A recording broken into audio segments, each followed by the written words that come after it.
Okay, here are my recommendations for different products to address hyperpigmentation at different price points. Keep in mind, I'm a cosmetic chemist and not a dermatologist, so if you have something like melasma, I would definitely recommend talking to your derm about getting a prescription for something with like hydroquinone maybe, but for hydroquinone-free options, here you go.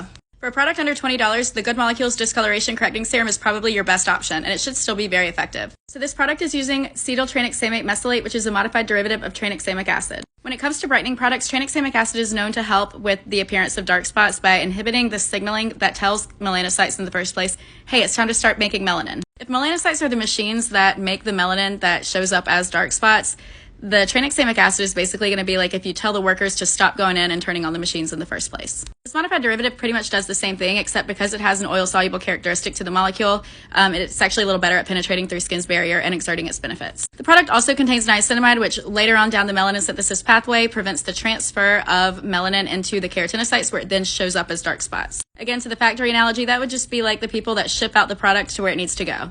Your melanocytes can create as much melanin as possible, but it's not going to show up as dark spots if those don't get transferred into your keratinocytes. Anyway, great product. For a product in the $20 to $50 range, Topical Stated is a great one. It's $38. I have heard it smells kind of bad, but it should be very effective. You're likely going to see more pronounced results with this product because instead of the last product, which targets the first and the last step of the melanin synthesis pathway, this has ingredients that are going to target multiple steps. You still have the niacinamide to prevent transfer. You do have the tranexamic acid in here, which, like the cetyltranexamic mesylate, is going to help prevent the signaling that tells melanocytes, hey, start producing melanin. But in orange, I also highlighted some ingredients that are going to help reduce tyrosinase activity. Now, tyrosinase is the enzyme that basically kickstarts the reactions that convert tyrosine into eventually melanin. Kojic acid dipalmitate has been shown to reduce the amount of tyrosinase that's even present in the first place, while alpha-arbutin kind of catfishes the tyrosinase. It's kind of structurally similar to tyrosine, so it keeps the tyrosinase busy thinking it's actively converting tyrosine into melanin, where it's actually just acting on alpha-arbutin, which isn't going to really do anything. The alpha-arbutin is not going to lead to more melanin synthesis, so both of those ingredients together are going to help reduce the amount of melanin being synthesized. Dimethylmethoxychromanol palmitate has also been shown to help reduce tyrosinase activity, and it's also a great antioxidant, and